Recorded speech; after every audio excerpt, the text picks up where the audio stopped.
C'est tout à fait normal.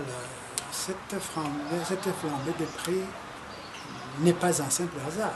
C'est venu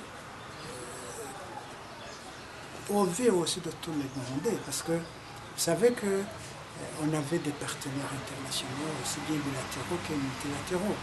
Et ces partenaires ont gelé la coopération et l'aide au développement, parce que le Burundi n'a pas respecté l'article 96 de la Convention de Cotonou. Ça, c'est en ce qui concerne l'Union européenne, par exemple. Pour les autres bailleurs, les États-Unis et d'autres, ils ont dit, avec cette violation massive des droits de l'homme, avec cet entêtement du parti CNDD-FDD de Pierre Nkurunziza à enterrer l'accord d'Arusha et la constitution qui en est issue, il est hors de question qu'on continue à aider ces institutions de facto qui n'ont respecté ni aucune loi burundaise, ni aucun principe qui guide les élections au niveau mondial.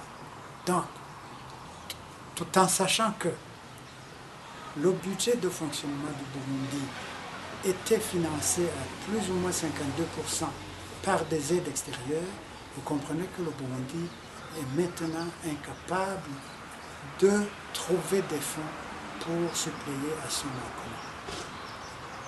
Même les 48% ne sont pas maintenant, le Burundi n'est plus en mesure de se satisfaire même à ce petit pourcentage, parce que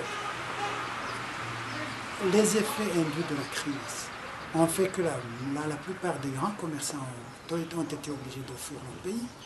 Donc les activités commerciales ont été arrêtées, faute de quoi tout au moins on fonctionne au ralenti, ce qui fait que les taxes internes ne rentrent pas comme avant la crise.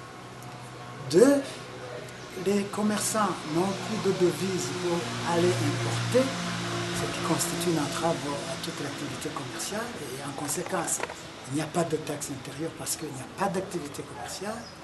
Donc vous comprenez que tout cela réuni, le gouvernement s'est retrouvé dans l'impossibilité de prévoir le budget de fonctionnement pour l'année 2017. Alors, ne trouvons pas l'opinion qu'il va trouver au moins 70% à partir des taxes internes. Il a essayé de gonfler les taxes de tous les produits, même ceux qui n'étaient pas taxables. Il a essayé de monter les prix dans tous les secteurs, sur tous les produits. Et maintenant, les Burundais, nous allons continuer à sombrer dans le marasme économique.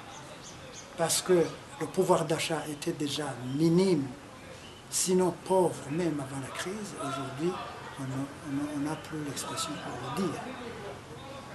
Encore que, même ces taxes internes que le gouvernement a gonflées, croyant que la hausse des prix va leur apporter une plus-value en termes de taxes internes, il va déchanter parce que, comme on dit, trop d'impôts tue l'impôt. Les Burundais seront incapables de payer ces taxes, de nous procurer ces produits dont les prix ont gonflé, et en conséquence, ces taxes escomptées ne verront jamais le jour. Donc, en clair, tant que la crise politique ne trouve pas de solution, eh bien, je ne suis pas un prophète de malheur, mais le réalisme oblige, le Burundi va tout droit dans le gouffre.